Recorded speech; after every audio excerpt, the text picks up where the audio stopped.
Don't say discuss about. Just say discuss. We should discuss literature. Don't say people is. Just say people are. These people are so friendly.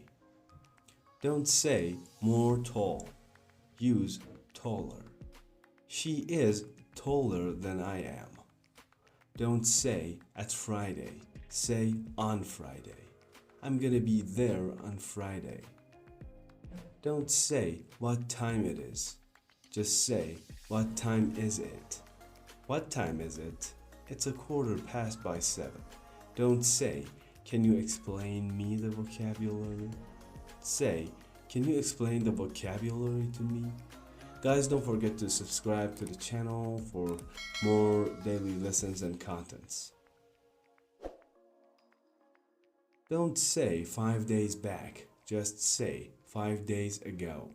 I saw Matthew 2 days ago. Don't say how many money, just say how much money. How much money do you have? Don't say do your bed, just say make your bed. Don't say I look forward to meet you. Say I look forward to meeting you. Guys, that's it for today's video. Remember to subscribe for daily contents. If you like this lesson, please like the video.